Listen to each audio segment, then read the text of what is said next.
Hi there, I'm Kevin the Tech Guy. Thanks for taking a few minutes to check out this video and blog post over at kevinthetechguy.ca and on my YouTube channel.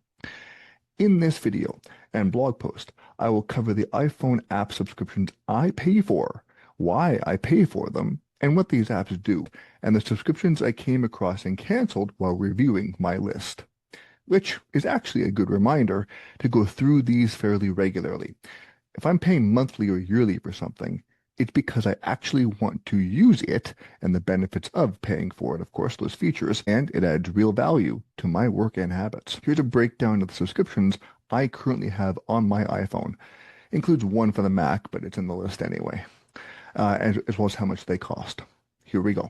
Of course, Patreon itself is free, but anything that you're contributing to the creators on Patreon is going to cost you money, be it monthly or yearly. I pay monthly to support a couple of creators, and I wish I could support more of them, but that's where you come in terms of supporting me so I can support others, right? That's how this kind of thing works. Supporting indie creators is important to me, especially when I benefit from their insights or content. And a couple of the indie creators that I support off the top of my head are Kim Seaver at Alberta Worker, a longtime friend, and the creator of Tundra Comics. Teleprompter Premium is my preferred teleprompter app. This one is about $60 a year. I'm using it right now, even though of course, I never read word for word.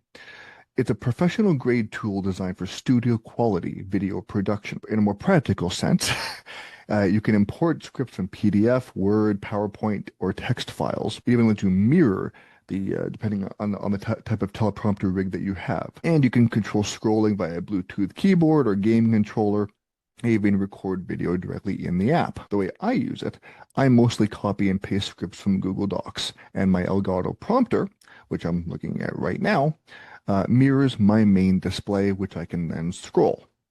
It also has timers and subtitle export features, making it one of the most complete teleprompter solutions available. ChatGPT Plus, which is $20 a month, actually closer to 30 with the conversion. I use it to draft content, brainstorm ideas, and generate summaries or titles for my blog posts and social media.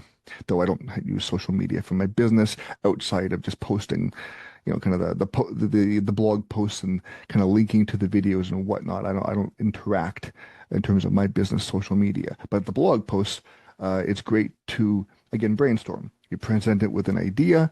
If I want to write a blog post about this, and it helps to kind of get the juices flowing in terms of avoiding writer's block. And this gives me access to, yes, ChatGPT 4.0, whatever. I can go between the models or what have you that I have access to there, but it defaults to 4.0 on the web and in mobile. And it can also help you fine tune and polish and that sort of thing. But rest assured, and I mean this when I say it, I do not let it write the blog posts for me as far as the final product. I go through it word for word and make it my own. It's a foundation to start from or to polish things up and once again proofread that. A big reason why I pay for ChatGPT is, and goodness knows this is of course intentional, where you only get so much interaction with ChatGPT before it kind of before it kind of times out on you, right? In terms of the free version, I was running into that quite a bit. So it's like this is worth $20 a month, I guess closer to 30 bucks a month for me with the US to Canadian conversion. And I use it for quite a bit in terms of email replies and what have you. Again, it's, plug it in there. Can you please turn this into more of a firm yet diplomatic response? Because sometimes emotions get in the way, and it's helped out quite a bit in that respect too. 1Password. This is $6 a month, $5.99, little more with the conversion. I subscribe to 1Password it's called the family plan, but it's just me. But there is no free version. There is no trial version of 1Password. It's just been strongly and heavily recommended by those I follow, those I subscribe to, listen to, read, as far as the best password manager out there. And I completely agree. Although my mom uses Bitwarden because it's a little easier for the more user-friendly for people like her. But I use 1Password. And as I said, it's my primary password manager, even though I store some things in what's called KeePass XC, hope I got that right, on the Mac, or KeePass on Windows. I don't know what it is about it. I just don't want to be storing my credit card information and a couple of other things in the cloud, even if it's super secure. So I store that my credit card details and some other things in KeePass, which I then store on my computer and a backup on my NAS. I don't know why. I just feel better that way. Croissant. It's just fun to say. This is an app where I really don't give a damn what it's called. It matters what it does. I added Croissant to my subscriptions after Stephen Robles, hope I said that right, recommended it on his YouTube channel in a recent video in terms of his iPhone app subscriptions, which inspired this blog post and video.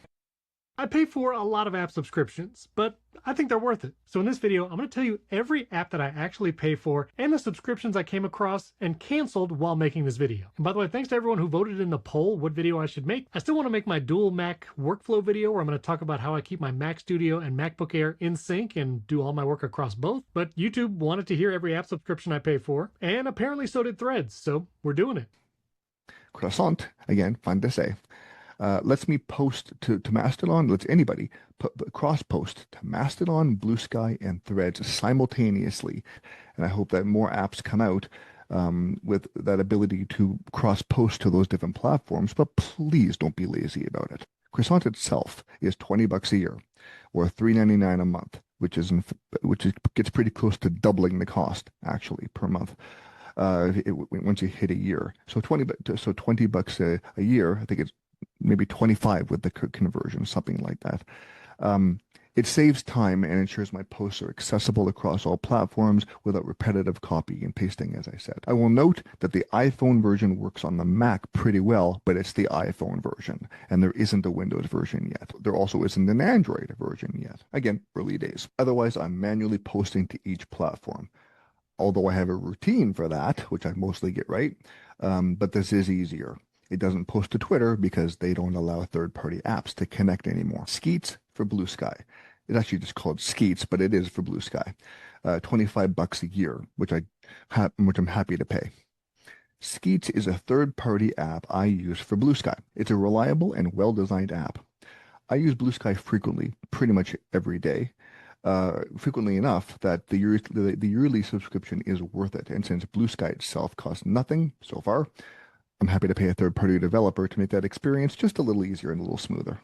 My main motivation for using Skeets, I think that's, I want to say 2 years, but however long it's been out, has been notifications when it comes to when certain users post, which Blue Sky itself has only started offering recently. Tapestry by Icon Factory.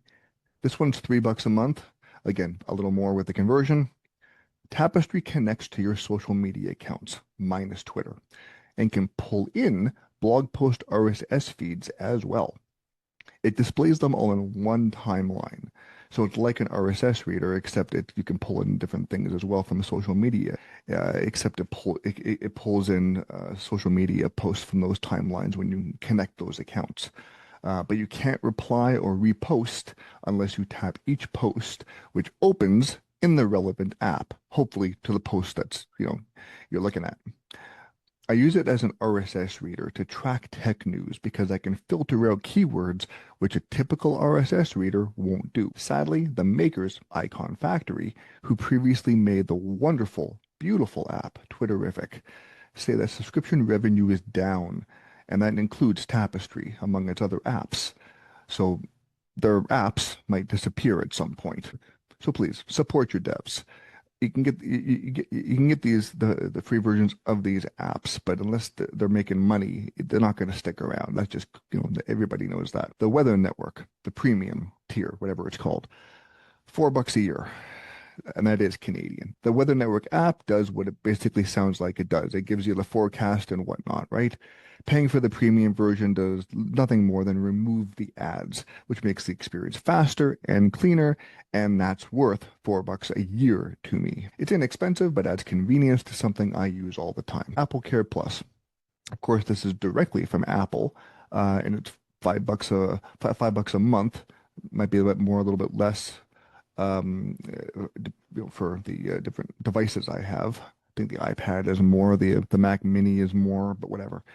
Apple Care Plus gives extended coverage on the iPhone, iPad, Apple Watch, and their various other devices. With that, I'm covered for accidental damage and hardware repairs. It's basically insurance, as I'm sure many of us know, for devices that we rely on daily, so we don't have to worry about expensive repairs if something happens. Mind you, that means I'd have to drive to Calgary or Edmonton to figure that out because there's nothing to speak of. There's no Apple store here in town. They also have excellent chef's kiss tech support when you need to call. I can't think of a single other company now that offers it. I mean, you're paying for it with Apple Care, but who cares? But that's fine. They're lovely. They're wonderful to talk to. They truly are.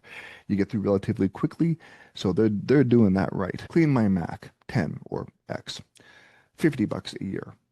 Again, this one's the Mac app, but it's still in the list. And no, there is not an iPhone version, but I wanted to mention it. Clean My Mac X 10 keeps my Mac optimized and free of junk files, unnecessary caches, and leftover data from uninstalled apps. Basically, it tidies things up nicely. I run it about once a month. It also includes privacy features and malware removal tools, which, to be honest, is rarely an issue on the Mac. FlightAware. This one's $1 a month. FlightAware helps me track flights, or anybody track flights, in real time. The monthly fee removes the ads, making it easier to check in terms of flights and check statuses for when people who you know are traveling. I don't use it often, but it's worth the $1 a month to me. Ice Cubes for Mastodon. This one's $1 a month as well. Interesting name for sure, but but again, this is one of the cases where I don't give a damn about what the app is named. I care what it does and how well it works. It's a clean and fast Mastodon client that is constantly updated and improved. Performance is improved. That the developer, really cares about his app, and I use it regularly, very, very often. Daily. I pay $1 a month to support this developer, and the app continues to improve with frequent updates. It's my default for posting to Mastodon on my iPhone. iCloud Plus. Again, this one's of course directly to Apple. $4 a month. I pay $4 a month for iCloud Plus, which is some of the best money I'm spending, and it gives me 200 gigabytes of cloud storage. Definitely more than I need. iCloud covers my backups for my various Apple devices, right? It's also in addition to Dropbox, which I also use. iCloud is worth it alone for the ability to seamlessly back up literally everything on my iPhone when I move to a new one and restores things perfectly. Another chef's kiss. You get that going in settings, leave them alone for 10 minutes, they talk to each other, and it's like nothing changes except the device and improved hardware. Literally, it's down to a frickin' science. I love it. It's one of my favorite experiences of using technology, how well that works. So $4 a month for that, when I don't have to be finicky and wonder or whatever, have the frustration or chaos when I used to have, frankly, Android phones. So yes, I pay for this happily. Ivory for Mastodon, or just Ivory. This one's $3 a month. Ivory by Tapbots is another Mastodon client on my iPhone that I use. It's beautifully designed and reminds me of the old Tweetbot experience on Twitter. I like having different Mastodon clients on hand, and for that matter, Blue Sky, and also back in the day, Twitter. It's good to have options. Here's why these subscriptions stay on my list. Let me be clear and frankly, to be blunt. We're giving these app developers and even Apple themselves our hard-earned money. Every subscription I keep on my phone, on my devices, on my Mac, anything I buy on these devices has to earn its place by being useful, reliable, and worth the money. I don't mind paying if the app saves me time and enhances my work or adds convenience to my day. And like I said, support your devs. A lot of apps have their free version to kind of give you a taste of it, get your feet wet. Please support your devs, or these apps that we love to keep connected, to consume content, whatever the case might be. They will disappear without our support. And I know that we have subscriptions up the wazoo. It adds up. Believe me, I get it. So these apps that I'm recommending, my view, once again, they are worth paying for.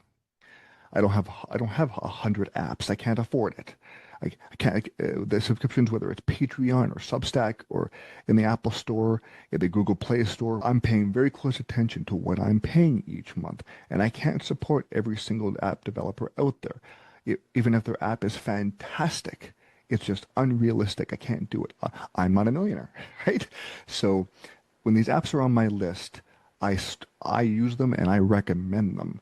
And I hope that you'll you might even discover apps that you want to use that are going to be in, $4 a month that you weren't paying before, right? That was staying in your pocket. So I completely understand. But for the apps that you do use and use daily, support your devs, please. By regularly reviewing this list, I'm not wasting money on apps I'm not using or using anymore. And there's a few that I won't mention the apps I no longer use or the apps I've chosen not to use. That's not fair to anybody. That's just how the apps I'm using are what my preference is, right? I'm not going to knock on somebody else's app because I don't use it. I can confidently say that what I'm paying for now, in this moment, in this month, at the very least, actually contributes to my work and organization and makes my life better, right? And improves how I'm using my devices, right? Whether it's professionally or personally. That's worth paying for, if you ask me. I'm very aware how valuable our time is these days. So thanks for checking out what I'm doing here as part of my home business. That'll do it for this video and blog post. I hope you got something out of it, as I very much did with Steven's video, so please check that out too. This is the part where I ask you to become a paid subscriber and support my home business over at kevinthetechguy.ca. I can't do this work without your support. Thank you. Thanks for stopping by.